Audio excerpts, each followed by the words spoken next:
Sabi nila, iisa lang ang Diyos. Isang-isa lang. Hindi nila sinasabi yung konsekwensya at panahon at sitwasyon kung ba't sinabing isa ang Diyos.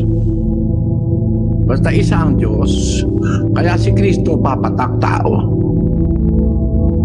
Sabi ko nga, kung isa ang Diyos, ang Espiritu Santo ano? Hindi Diyos. Ba't hindi nyo sinasabing tao? O hindi nyo sinasabing ang Espiritu Santo ay anghel? Wala silang definite na aral sa person ng Holy Spirit. Kasi kung makatwiran ng pagsusuri, dapat meron kayong stand kung ano ang Holy Spirit. Anong klase siyang espiritu? Meron ba siyang divinity o pagka-Diyos? O theotes? O wala? Ano stand sa Espiritu Santo? Mag-isip kayo kung ano stand ninyo. Bakit pagdating kay Kristo, kung isa lang ang Diyos, tao na si Kristo. Ba't hindi ba pwedeng si Kristo ay maging anghel o maging anuman na hindi lang tao basta? Kasi ganun ang takbo ng thinking ng mga miyembrong naturuan ng mga pastor. Kung ang Diyos isa lang, kaya tao si Kristo, bakit kung ang Diyos ay isa lang? Ano ang Espiritu Santo? At ano siyang klaseng espiritu? Siya ba'y saan ibibilang na espiritu? Siya ba'y Diyos o ano pa? O anghel o ano pa? Isa pa, mga kababayan, bakit hindi binabasa na ang Diyos nanganak? Ikaw ay aking anak. Sa araw na ito, ipinanganak kita.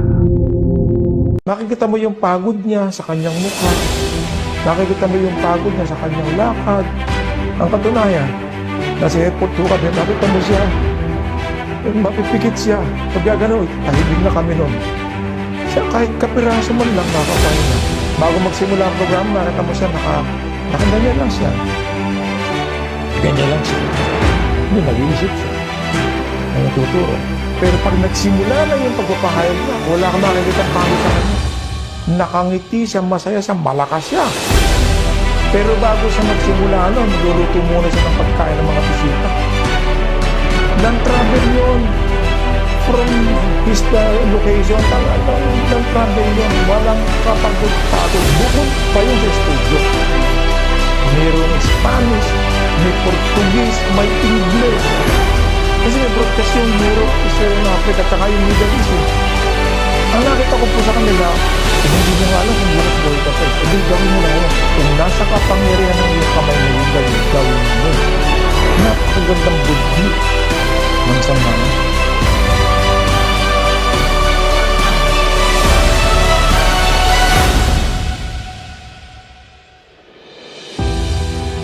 Ang kapayapaan po ng Diyos Amata, ating Panginoong Jesucristo ang manatili sa atin. Kasama po ng ating mga kapatid sa Church of God International. Muli po, tayo ay nagpapasalamat sa Panginoon sa isa pang mabuting pagkakataon na mayroon tayo sa araw na ito, oras na ito, anuman pong oras kaming nakakarating sa iba't ibang panig ng daigdig. Ngayon po ay muli tayo pong magbubukas ng ating ang dating daan worldwide Bible Study. Kasama po natin ang kapatid na Eli Soriano. Kapatid na Eli, magandang araw po sa inyo. Magandang araw, magandang gabi, anumang oras kayo nararating ng aming broadcast, mga kababayan. Salamat sa Diyos. Isa pa uling pagkakataon na tayo ay mag-aaral ng salita ng Diyos. At uulitin ko ang ating layunin, magtuwid ng mali, mag-alis ng gusot ng mga nagkakakontra-kontrang aral ng mga iba't ibang relihiyon. Pero tayo, magpapakita tayo ng mga lehitimong ebidensya na sa intensyong maituwid yung mali, hindi para manira ng kapwa. Kaya lahat po kayo ay aming inaanyayahan sa ating gagawing pag-aaral ngayong araw na ito. Nakita natin sa nakaraan ang ating Panginoong Hesukristo kung susuriin natin ang mga aral, mga talata, mga matatandang manuskrito ng Biblia, hindi makakalusot yung aral na si Kristo ay tao lang at kahit ano'y walang pagka-Diyos, kahit kapiraso. Kahit daw pagka-Diyos na kapiraso, wala si Kristo. Doon sa Pampanga yung nakausap ko. Ang saksi ko yung mga kapatid sa Pampanga. Ngayon, ang ating layunin, gaya nung hindi nila binabasa na si Kristo tinatawag na monogenes theos, bugtong na Diyos. Yung hindi nila binabasa na God was manifest in the flesh. O Diyos ay nahayag sa laman. Hindi nila binabasa yan eh. Tinatago nila yan sa kanilang mga miyembro. Bawal magbasa ng Biblia ang miyembro. Tanungin nyo yung matatandang miyembro. Kasi pag nagbasa kayo ng Biblia, makaka-encounter kayo ng mga talata na mag-aano sa inyo, magbubukas ng inyong kaisipan para magduda. Pero maraming panghihilot na ginagawa sila para palabasing si Kristo ay tao.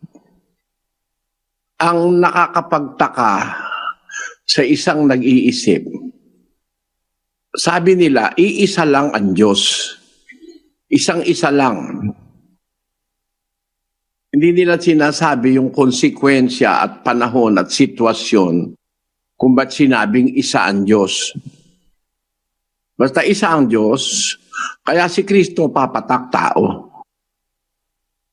Sabi ko nga, kung isa ang Diyos, ang Espiritu Santo ano? Hindi Diyos. Ba't hindi nyo sinasabing tao? O hindi nyo sinasabing ang Espiritu Santo ay anghel? Wala silang definite na aral sa person ng Holy Spirit.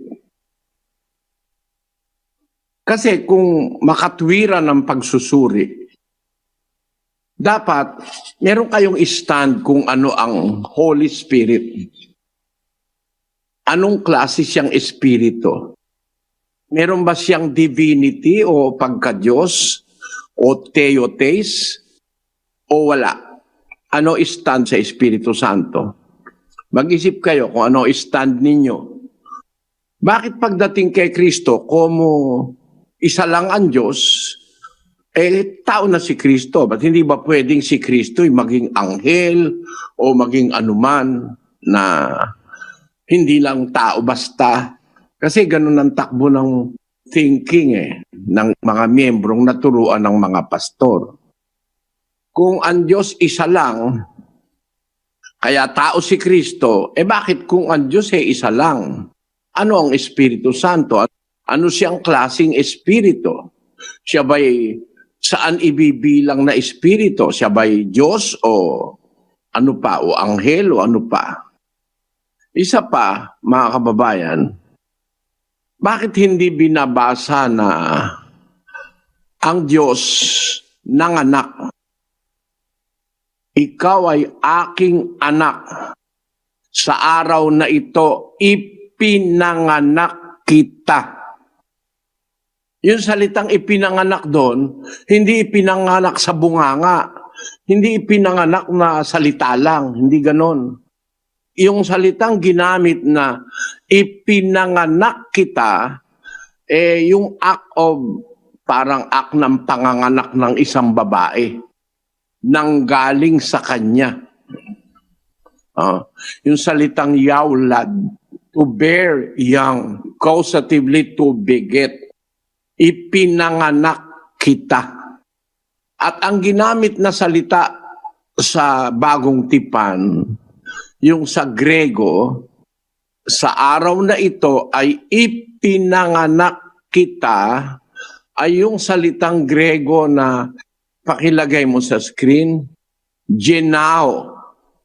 Genao. To procreate properly of the father, no? Genao. Figuratively, to regenerate, bear, beget, be born. Yung salitang Ebreo na yaulad at yung salitang Grego na genao ay magkasinonimo ng kahulugan. Bakit hindi yan pinapaliwanag na ang nanganak ang ama? Meron siyang ipinanganak. Ikaw ay aking anak. Sa araw na ito, ipinanganak kita. Thou art my son. This day have I begotten thee. 2:7 ng awit, no? Hebreo 5:5, ang daing talata eh. Tapos Hebreo 1:4 hanggang 6. Yang makikita nyo yung mga talata na yan na talagang nanganak ang ama. Pero pinag-ukulan ba yan ang pansin? O sumangguni man lang ba sa matatandang kasulatan? Para wag nang pag-ukulan ng pansin, para wag nang mabuko. No? Yun namang mga scholar daw nila, bakit naman kaya kung totoo kayo sa puso nyo na kumikilala kayo sa salita ng Diyos, ba't wala kayong pag-aaral na ginawa dito sa salitang ipinanganak kita, sabi ng Ama. Sa araw na ito, ipinanganak kita. Yun. Ba't hindi nyo pinag-ukulan yan ang pagsusuri? Ba't hindi nyo pinag-ukulan yung pagsusuri, yung 1:18 ng Juan, na siya'y nasa sinapupunan ng Ama bilang bugtong na Diyos, monogenes Theos. Tandaan nyo, ang pagkakatranslate sa Tagalog, monogenes Huios, o bugtong na anak. Pero ang nasa mga manuskrito ay monogenes Theos. Bakit hindi pinag-ukulan ng pansin? Sa hiligay nun din ganun ang pagkakatranslate. Lagay mo nga yung hiligay nun. Sabi, wala gid sing tawo nga nakakita sa Dios ang bugtong nga Dios nga yara sa sabak sang amay, nagpahayag siya sa iya. Ang liwanag. Paano kaya nila binaluktot ito sa hiligay nun? Ang mga Bisayang miyembro ay maniwalang tao si Kristo. Ang isa pang kapansin-pansin, mga kapatid, sa 20:28 ng Gawa. Bakit hindi nyo binabasa yung nasa Greek na ang nakalagay, Ecclesian Tuoteo, Iglesia ng Diyos. Iglesia ng Diyos. Ang nakalagay po sa Grego, Iglesia ng Diyos, na binili niya ng kanyang sariling dugo. Bakit pagdating dyan sa 20:28, kay Lamsa sila gumagamit? Dahil nagkamali si Lamsa ng kanyang thinking na ang iglesia ay kay Kristo. Kaya pinalitan niya yung nakasulat sa Grego at yan pong kay Lamsa, yan galing sa Aramaikong sinasabing Peshitta. Ano po yan? Hindi yan ang original na manuscript ng pagkakasulat sa Gawa na 20:28. Kung magsusuri ka, totoo ka sa sarili mo, ang sumulat ng Gawa si Lucas. Si Lucas po Grego, ayon sa Biblia. Ang sinulatan niya ay si Teofilo. Sa pangalan pa lang, si Teofilo, Grego rin. Kasi yung Teofilo, galing sa salitang Theos na kaibigan ng Diyos o mahal ng Diyos yung Teofilo. A friend of God. Si Teofilo po, Grego. Si Lucas na sumulat sa Gawa, Grego rin. Kaya mayroon tayong kasiguraduhan na ang orihinal na libro ng gawa, isinulat na sa Grego ni Lucas na Grego kay Teofilo na Grego. Kaya ang orihinal niyan, sa orihinal na pagkasulat ni Lucas, Grego yan. At yung Grego na yan ang itinranslate sa mga manuscripts. Natural lang matatranslate kung tapat yung nag-translate, yung nakasulat sa Grego. Alin yung nakasulat sa Grego? Iglesia ng Diyos, ang binili ni Kristo ng kanyang sariling dugo. Ngayon, ang pakahulugan, kaya nga kay Kristo, Iglesia ni Kristo, kasi binili niya na. Ngayon, yun ang malaking filosofya. Ibig mo sabihin, nung mabili, napalitan ang pangalan ng Iglesia, ang Iglesia katutubong sa Diyos. Yan po. Ang binili niya, Iglesia ng Diyos ayon sa Gawa 20:28. Nung mabili ba, napalitan ng pangalan? Halimbawa, bumili ka ng tulya, Pedro ka. Yung bang tulya, naging Pedro na? Dapat, tulya ni Pedro. Hindi napapalitan yung pangalan ng binili. Gaya naman ng binili ng Panginoon Kristo. Ang binili niya ay ang Iglesia ng Diyos ayon sa Gawa 20:28. Bakit Iglesia ng Diyos? Kanino niya ba binili? Basahin natin ang Apokalipsis 5:8 hanggang 9. At pagkakuha niya ng aklat, ang 4 na nilalang na buhay at ang 24 na matatanda ay nangagpatira pa sa harapan ng kordero, na ang bawat isa'y may alpa at mga mangkok na ginto na puno ng kabangyan, na siyang mga panalangin ng mga banal. At sila'y nangag-aawitan ng isang bagong awit na nagsasabi, "Ikaw ang karapat-dapat na kumuha ng aklat at magbukas ng mga tatak nito, sapagkat ikaw ay pinatay at binili mo sa Diyos ng iyong dugo ang mga tao sa bawat angkan at wika at bayan at bansa." Kanino ba binili? Binili mo sa Diyos. Sa Diyos yun Binili niya sa Diyos. Ang binili niya, yung kasalanan ng mga tao sa pamamagitan ng kanyang dugo. Ang pambayad niya, yung kanyang dugo, yung kanyang sakripisyo, nabili niya ang kasalanan ng mga tao. Ibig sabihin nun, tinubos niya, tinumbasan niya ng halaga ng kanyang dugo ang kasalanan ng mga tao. Kaya sabi, binili mo sa Diyos ng iyong dugo, mga kapatid, ang sabi sa Biblia. Kaya kanino binili? Sa Diyos.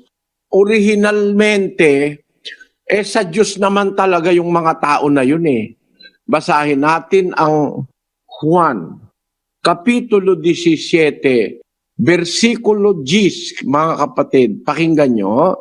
At ang lahat ng mga bagay ay iyo, at ang mga iyo ay akin, at ako'y lumuluwalhati sa kanila. 11. At wala na ako sa sanglibutan, at ang mga ito ay nasa sanglibutan, at ako'y paririyan sa iyo. Amang banal, ingatan mo sila sa iyong pangalan, yaong mga ibinigay mo sa akin, upang sila'y maging isa na gaya naman natin. Ang liwaliwanag ang lahat ng bagay, Ama, iyo. Ang iyo ay akin.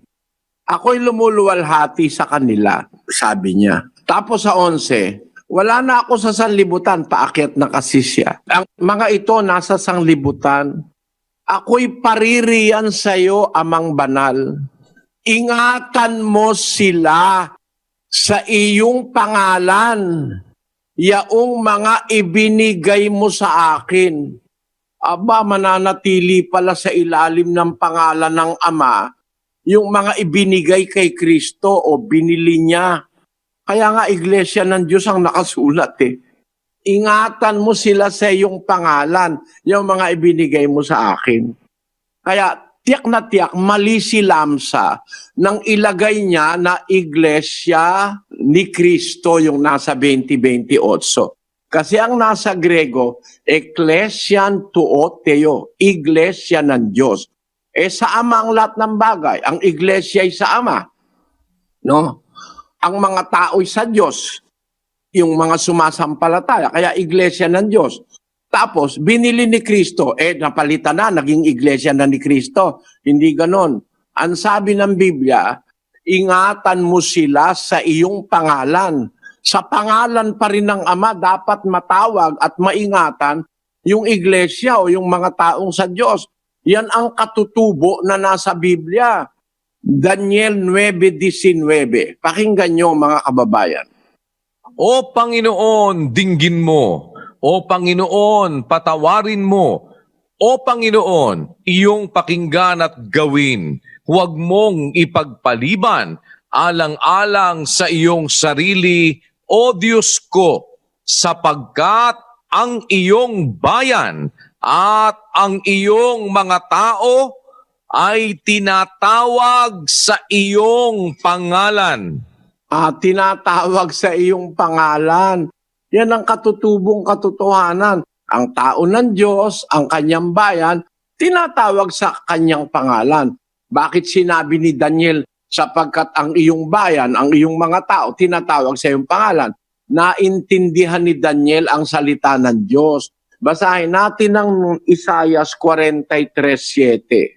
Bawat tinatawag sa aking pangalan at yaong aking nilikha ay sa aking kaluwalhatian, yaong aking inanyuan, oo, yaong aking ginawa. Maliwanag.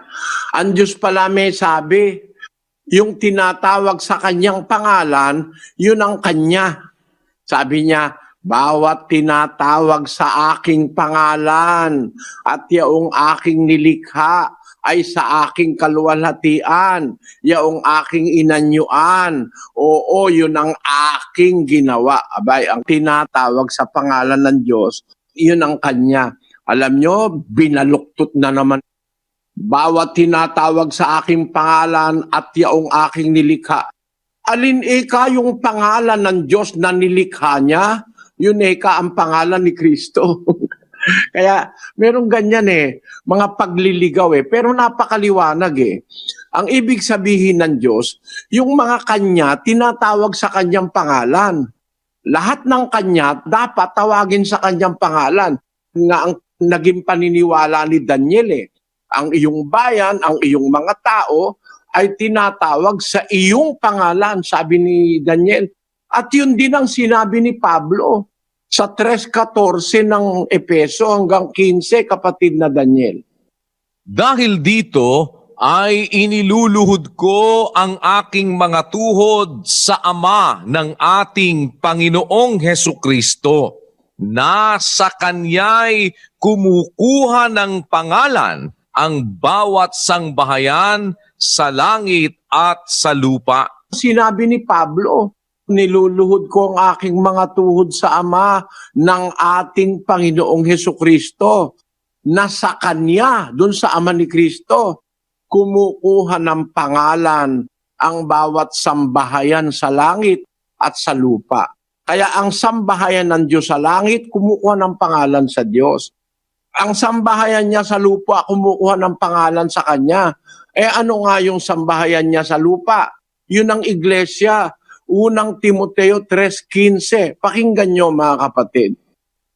Ngunit kung ako'y magluwat ng mahabang panahon, ay upang maalaman mo kung paano ang dapat sa mga tao na ugaliin nila sa bahay ng Diyos, na siyang iglesia ng Diyos na buhay at haligi at saligan ng katotohanan. Ayan, ang liwaliwanag mga kababayan. Ang sambahayan ng Diyos dito sa lupa ay ang iglesia.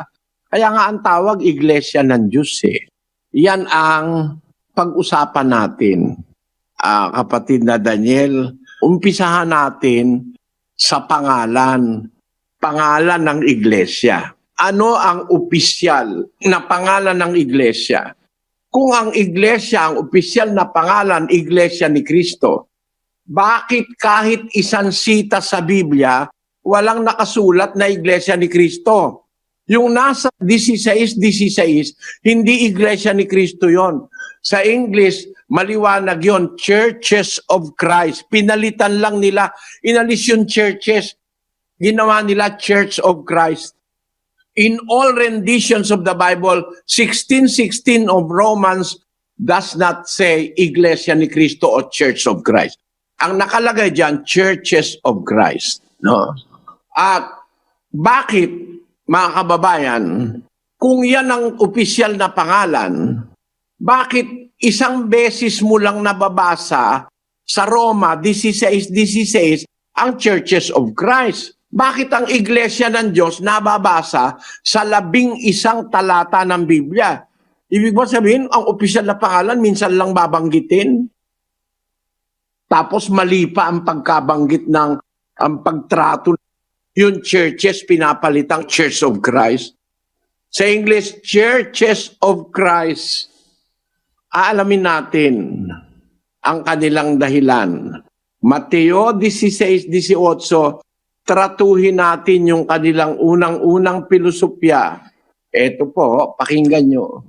At sinasabi ko naman sa iyo na ikaw ay Pedro, at sa ibabaw ng batong ito ay itatayo ko ang aking iglesia. Ayan, ang liwanag. No? Pag binasa nila yan, shortcutin na. Ano po ang sabi ni Kristo?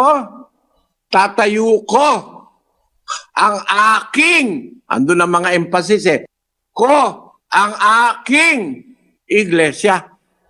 Ano po ba yung iglesia? This says na Roma. Ganun ba kababaw ang inyong pagkaunawa?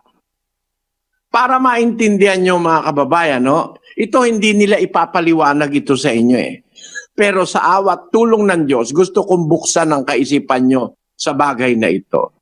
Umpisahan natin sa 16:13 ni Mateo.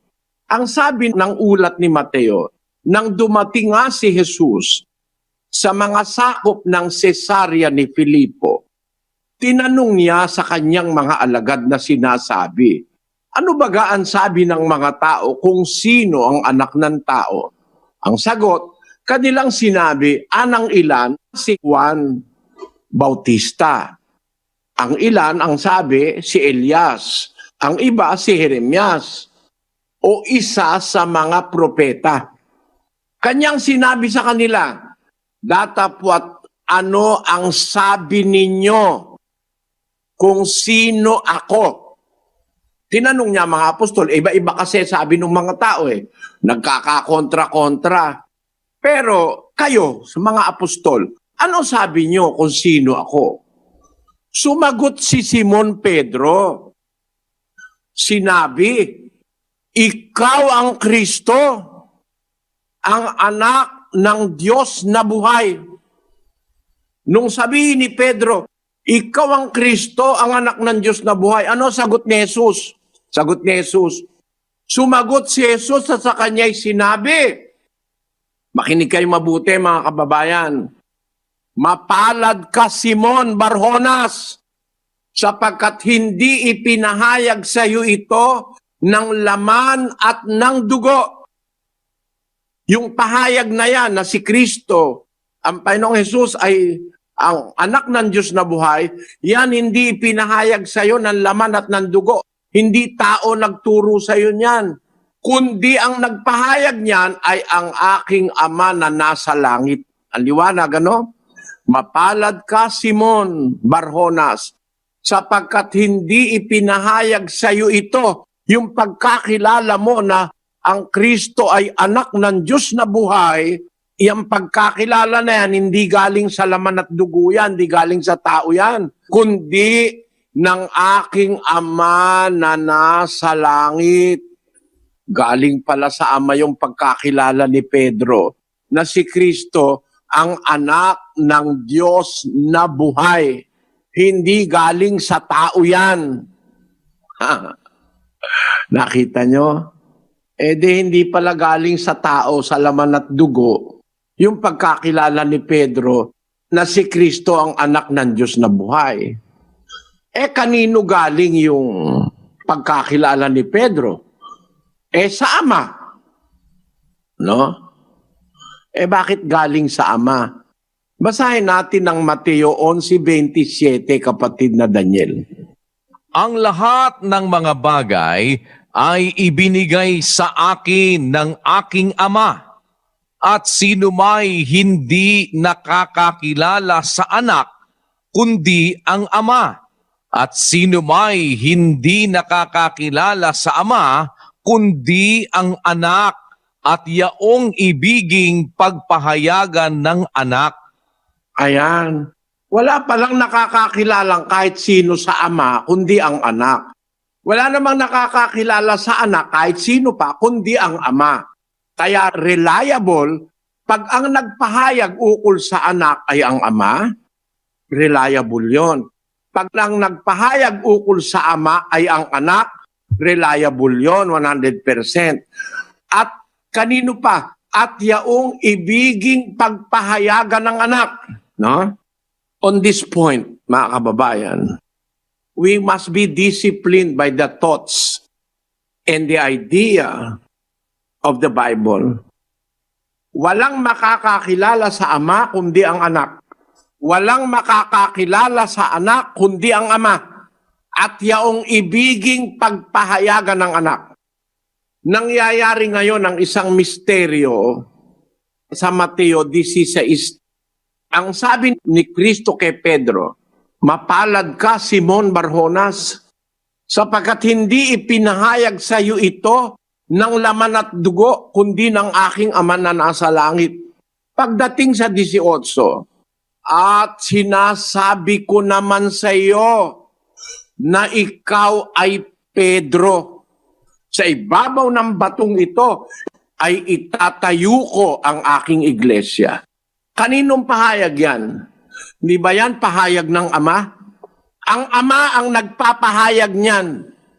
Sinasabi ko naman sa iyo, yan lumalabas sa bibig ni Kristo, yan salita. Pero sabi nung salita na lumalabas sa bibig ni Kristo, sinasabi ko naman sa iyo na ikaw ay Pedro, sa ibabaw ng batong ito. Aba, may tinutukoy na third person. Ang first person yung nagsasalita, sinasabi ko sa iyo, ikaw ay Pedro, second person. Yung nagsasalita ang first person, sinasabi ko, first person, sa iyo na ikaw ay Pedro, second person. Sa ibabaw ng batong ito, third person yung bato.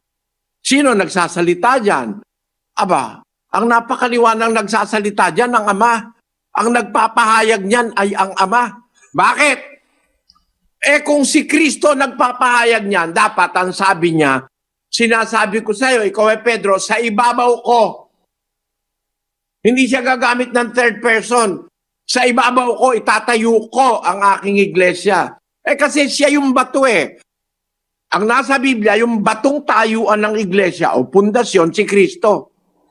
Ang nagsasalita dyan, ginamit ang bato bilang third person. Sinasabi ko naman sa iyo, ikaw ay Pedro. Sa ibabaw ng batong ito, third person, tatayo ko aking iglesia. Sino nagsasalita dyan? Lumalabas yan sa bibig ni Kristo. Pero kaninong salita? Basahin natin ng 12:49-50 ng Juan. Sapagkat ako'y hindi nagsasalita na mula sa aking sarili, kundi ang Ama na sa akin ay nagsugo ay siyang nagbigay sa akin ng utos kung ano ang dapat kong sabihin at kung ano ang dapat kong salitain. At nalalaman ko na ang kaniyang utos ay buhay na walang hanggan. Ang mga bagay na sinasalita ko ay ayon sa sinabi sa akin ng Ama, gayon ko sinasalita. Aba, mga sinasabi pala niya galing sa Ama. Yun din ang kahulugan ng sinabi sa 3:34 ng Juan, kapatid na Daniel. Basahin natin. Sapagkat ang sinugo ng Diyos ay nagsasalita ng mga salita ng Diyos. Si Kristo'y sugo ng Diyos. Ang sinugo ng Diyos, nagsasalita ng mga salita ng Diyos. Kaya nung sinabi niya kay Pedro, si Kristo ang nagsasalita, pero ang salitang lumalabas, salita ng Diyos yun. Kasi sabi niya, hindi ako nagsasalita na mula sa aking sarili, kundi ang Ama na sa akin ay nagsugo. Siya nagbigay sa akin ng utos kung ano ang dapat kong sabihin, kung ano ang dapat kong salitain. Kaya nung sabihin niya, sinasabi ko sa iyo, ikaw ay Pedro, sa ibabaw ng batong ito, itatayo ko aking iglesia. Ibig sabihin, kung ang Ama ang nagsasalita ron, ang Ama ang first person. Si Pedro ang second person. Ikaw, sinasabi ko, first person. Ikaw ay Pedro, second person. Sa ibabaw ng batong ito, third person. Ang bato'y si Kristo. Kasi kung si Kristo nagsasalita, dapat ang sabihin niya, sa ibabaw ko, itatayo, sa ibabaw ko na bato, ako ang bato, itatayo ko aking iglesia. Pero hindi ganun ang salita Ginamit yung salitang bato sa third person. Ikaw ay Pedro, second person. Sinasabi ko sa'yo ng first person. Sa ibabaw ng batong ito, tatayo ko aking iglesia. Nung matayo, ano tawag sa iglesyang natayo?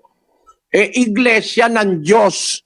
Hindi iglesia ni Kristo. Kasi yun ang katutubong katotohanang nasa Biblia. Kung kanino yung pag-aari, yun ang may-ari. Kung kanino sino yung nagsabi, aking iglesia. Sino ba nagsasalita? Sabi ni Kristo, yung salitang lumalabas sa kanya, hindi niya sariling salita. No? Salita ng Ama na nagsugo sa kanya, lalo na pag-uusapan, pagtatayo ng iglesia. Ang Diyos naman talaga ang magtatayo Kasangkapan lang si Kristo 3:4 ng Ebreo. Sapagkat ang bawat bahay ay may nagtayo, datapwat ang nagtayo ng lahat ng mga bagay ay ang Diyos. Lalo pa ang iglesia. Sino nagtayo? Bawat bahay may nagtatayo. May tinayo si Pedro, may tinayo si Juan, may tinayo kung sino-sino. Pero ang nagtayo ng lahat ng bagay na totoo, yung Diyos. Ang nagtayo no ng Diyos. Ang iglesia, ang Diyos ang nagtayo. Walang ibang nagtayo. Kaya nga bahay ng Diyos yan Tawag yan, bahay ng Diyos. Lumalabas sa bibig ni Kristo, yung salita ng Ama, itatayo ko ang aking iglesia. Inaamin naman niya, ang salita ko, hindi ko sariling salita. Kung ano sinabi ng Ama, yun ang aking sinasalita. Sabi niya. Kaya nung sabihin niya kay Pedro, sinasabi ko sa iyo, ikaw ay Pedro, sa ibabaw ng batong ito, itatayo ko ang aking iglesia. Ang ibig sabihin nun, salita ng Ama yon. At kung a-analyze mo nga, talagang ang Ama nga, galing dun sa salitang, hindi ang nagpapahayag kay Pedro ay laman at dugo, hindi tao. Kundi ang nagpapahayag, yung Ama na nasa langit. At isa sa ipinahayag kay Pedro, sa pamamagitan ni Kristo, ay yung pagtatayo ng iglesia. Na ano yon? Sa ibabaw ng batong ito, itatayo ko ang aking iglesia. Salita ng Ama yon. Kaya yung aking iglesia, salita ng Ama. Kaya iglesia ng Diyos yun. At si Kristo man ang nagsabi, yung wala na ika ako sa sanlibutan, ang mga ito nasa sanlibutan, paririyan ako sa iyo, Amang Banal, ingatan mo sa iyong pangalan. Yaong mga ibinigay mo sa akin, napakaliwanag ng batayan. Dapat maingatan sa pangalan ng Diyos, kaya nga iglesia ng Diyos Kaya yung saling iglesia ni Kristo, tiyak na tiyak, mali si Lamsa ron. Hindi naunawa ni Lamsa. Kung talagang mahal na mahal nyo yung tali ni Lamsa, yan ang ginagamit nyo. Bakit hindi nyo basahin kay Lamsa yung Filipos 2.5?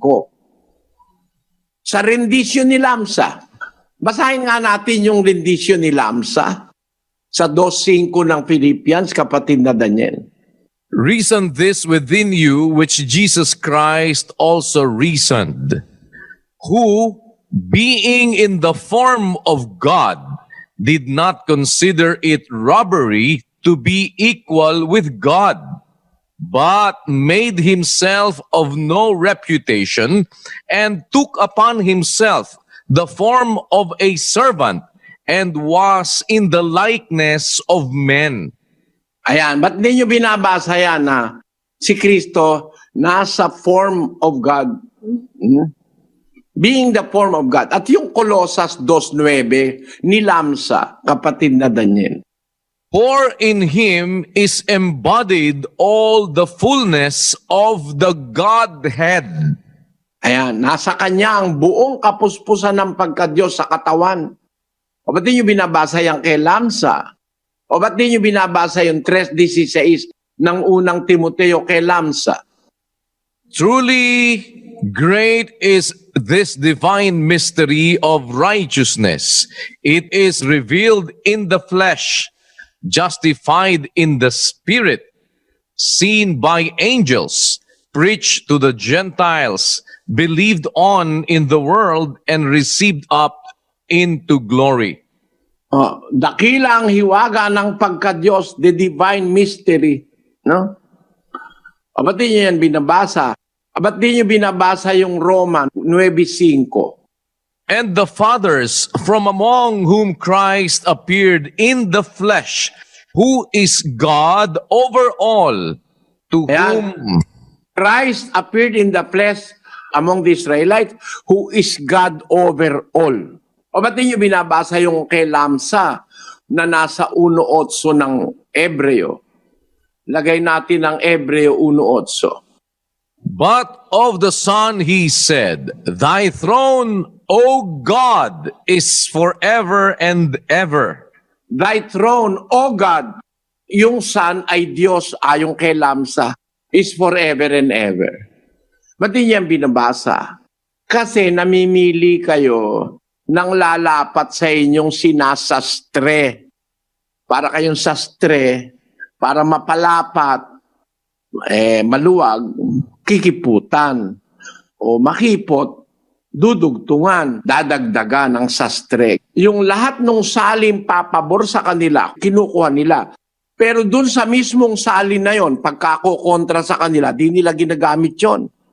Wala kayong konsensyang magsuri para makita nyo saan ba tama si Lamsa, saan ba mali si Lamsa.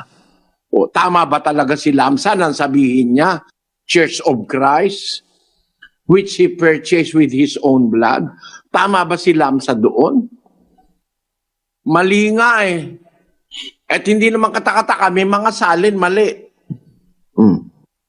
O pag sinabi nyo namang hindi tama yung salin sa magandang balitang isinalin ng Katoliko at Protestante, ang sabi doon sa magandang balita Biblia, si Kristo, Diyos eh. 2.6 ng magandang balita, pakibasa mo kapatid na Daniel. Kahit siya ay Diyos, hindi siya nagpumilit na manatiling kapantay ng Diyos. Magandang balita yan, no? Hindi nyo binabasa yan. Pero meron kayong binabasa sa magandang balita, kaya pinipili nyo lang. Hindi ganyan ang pagtuturo ng katotohanan, mga kapatid. No?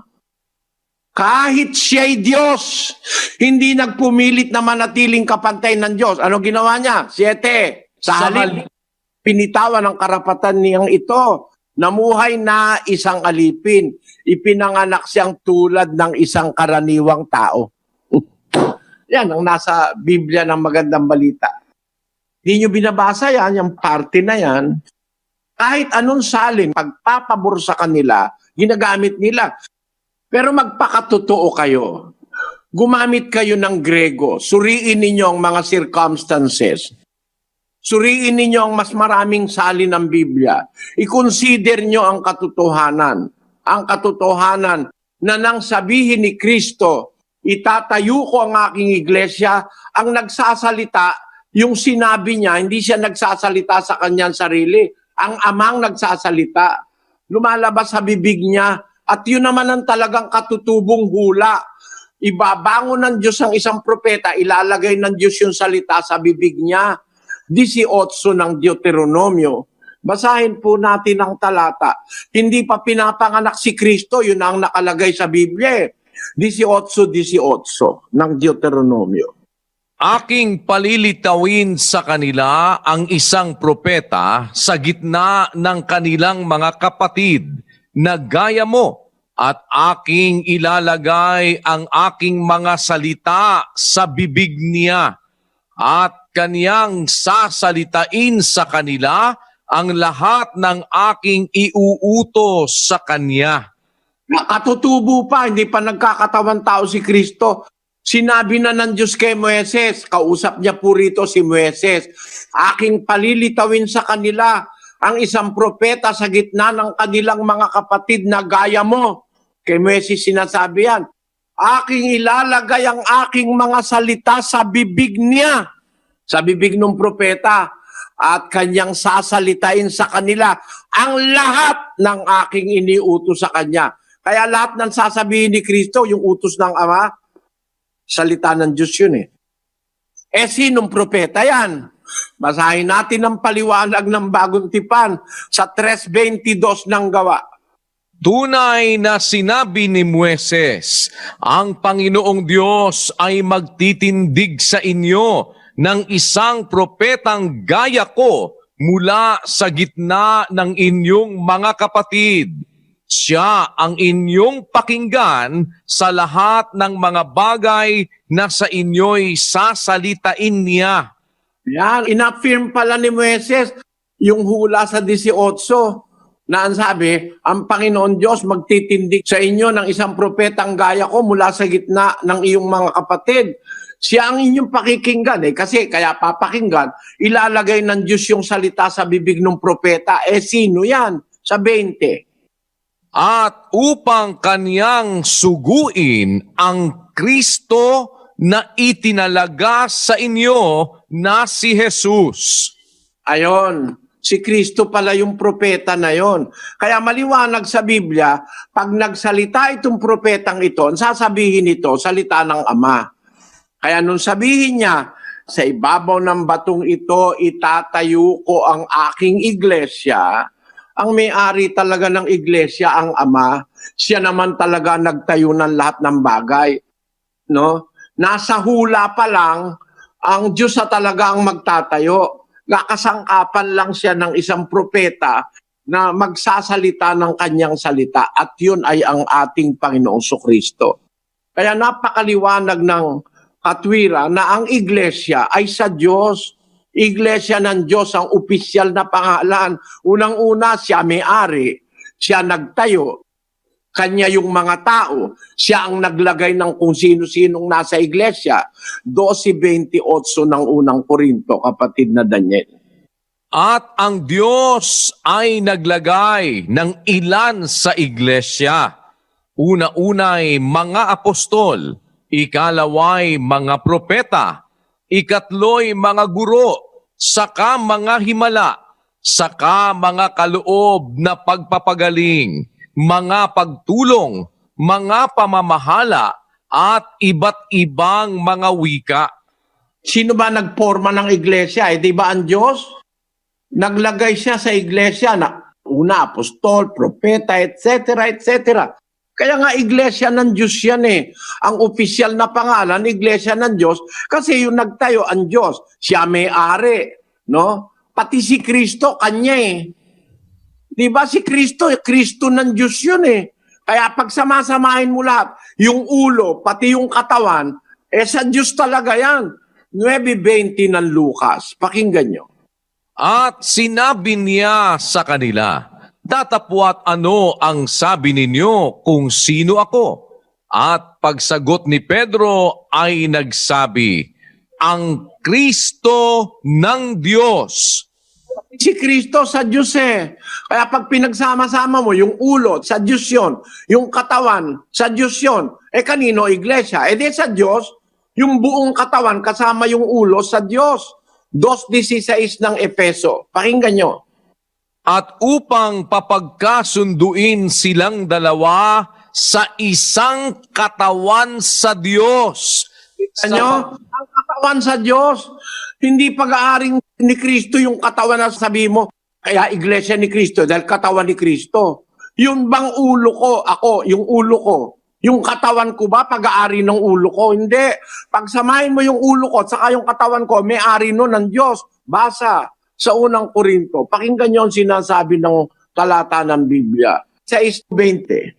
Sapagkat kayo'y binili sa halaga, luwalhatiin nga ninyo ng inyong katawan ang Diyos at ng inyong espiritu na sa Diyos. Katawan at espiritu ng tao, sa Diyos yan. Maliwanag. Kaya yung katawan, halimbawa, iglesia, sabi, yung ulo ng katawan. Kasi kasama yung ulo sa katawan, hindi naman pwedeng ihiwalay mo yung ulo sa katawan eh. Yung ulo sa Diyos, yung katawan sa Diyos, ano tawag mo sa iglesia? Di iglesia ng Diyos. Kasi si Kristo, Kristo ng Diyos. Ang iglesia, yung katawan niya, katawang sa Diyos. Kaya pati yung ulo ng bahagi ng katawan, katawang sa Diyos, iglesia ng Diyos, katawang sa Diyos yun eh. Hindi maitatanggi yun, 2:16. Pinagkasundo silang dalawa sa isang katawan sa Diyos. Ang katawan, ang talagang tunay na katawan sa Biblia, ay ang katawan kung saan nandun si Kristo bilang ulo, sa Diyos yan. Kaya iglesia ng Diyos yan. Yan ang opisyal na pangalan. Iglesia ng Diyos, nasa Biblia, ang opisyal na pangalan. Pero 1:22 ng Galacia, si Pablo may sabi, At hindi pa ako nakikilala sa mukha ng mga iglesia ng Judea na pawang kay Kristo.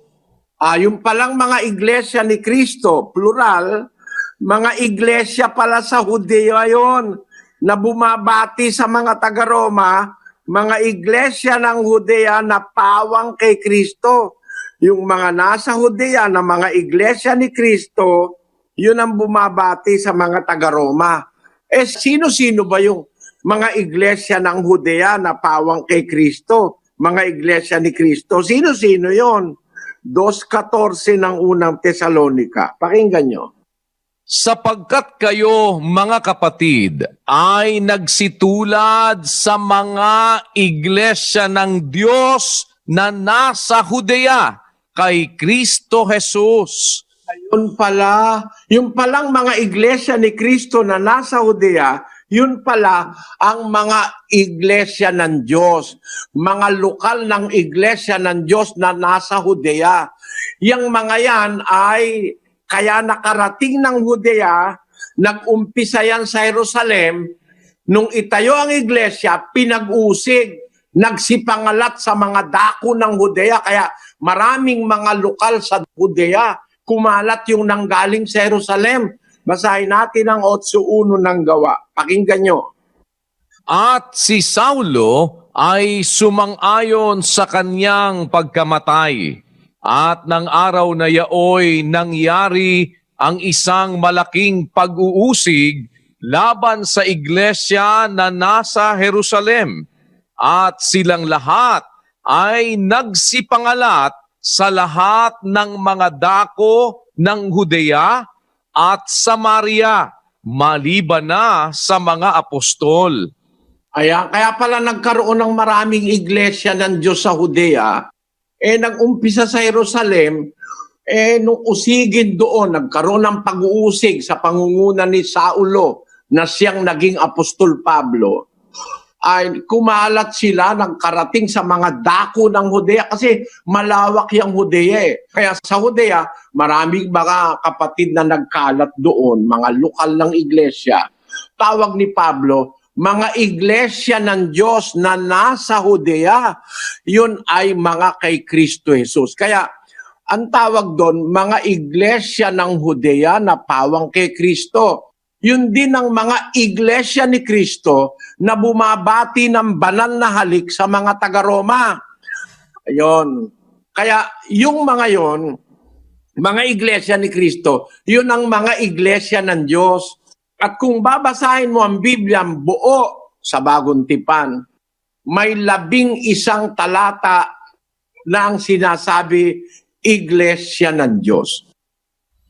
No? Pangunahin na yung nasa Greek sa 2028 na iminali ni Lamsa na Ecclesian Tooteo, iglesia ng Diyos, no? En peripoi esato, diato ay matos to idio. Ayon, na binili niya ng kanyang sariling dugo, iglesia ng Diyos, Ecclesian Tooteo. Kaya mga kapatid, sa opisyal na pangalan pa lang ng iglesia, mali ang opisyal na pangalang sinasabi. Kaya daw opisyal na pangalan, yun daw ang ipinambati sa lahat. Mali, wala sa sintidong matino. Ang ipinambabati, banal na halik. Ang katunayan, pati sa Korinto, inuutosang magbatian ng banal na halik sa Korinto. Basahin natin sa 16:20. Binabati kayo ng lahat ng mga kapatid. Kayo'y mangagbatian ng halik na banal. Ang liwanag, Sa Korinto, wala namang iglesia ni Kristo sa Korinto Pinagbabatian sila ng halik na banal. Ano ba ang nasa Korinto? 1:2 ng unang Korinto. Sa iglesia ng Diyos na nasa Korinto. Ayan. Ang nasa Korinto, iglesia ng Diyos. Yung iglesia ng Diyos na nasa Korinto, ang sabi ni Pablo ron, magbatian kayo ng halik na banal. Napakaliwanag niyan wala namang pangalang iglesia ni Kristo ron sa Korinto. Wala kang mababasang iglesia ni Kristo sa Korinto. Ba't pinagbabatian ng halik na banal? Hindi lang sa Korinto, hindi lang sa Roma ang halik na banal ang pambati. Ang pambati sa lahat, halik na banal. Kahit kay Pedro, basahin natin si Pedro na nagsabi sa mga Hudyo, 5:14. Mangagbatian kayo ng halik ng pag-ibig. Kapayapaan nawa ang sumainyong lahat na nakay Kristo. Ayan, kita nyo? Magbatian kayo ng halik ng pag-ibig. Yan din ang nakasulat sa iba pang mga talata. Basahin pa natin yung isa sa Tesalonica, kapatid na Daniel. 5:26. Batiin ninyo ang lahat ng mga kapatid ng banal na halik. Kaya ang iniutos na pambati sa lahat ng kapatid, banal na halik. Pambati sa mga taga Tesalonica, sa mga taga Corinto, sa mga taga Ponto, Galacia, Cappadocia, Asia at Bithynia. Ang pambati ng lahat dyan, banal na halik.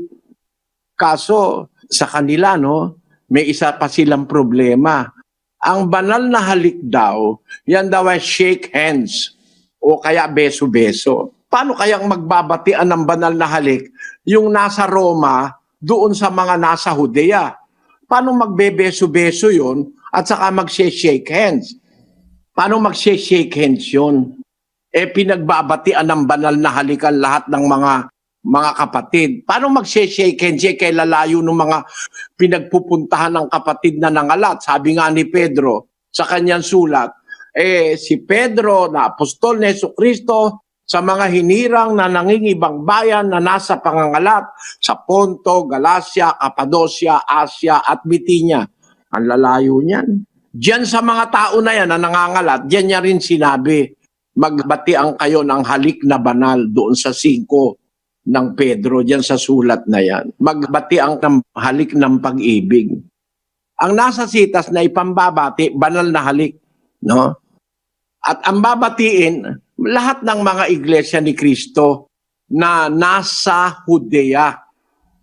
At yun ang mga iglesia ng Diyos na nasa Judea kay Kristo Jesus.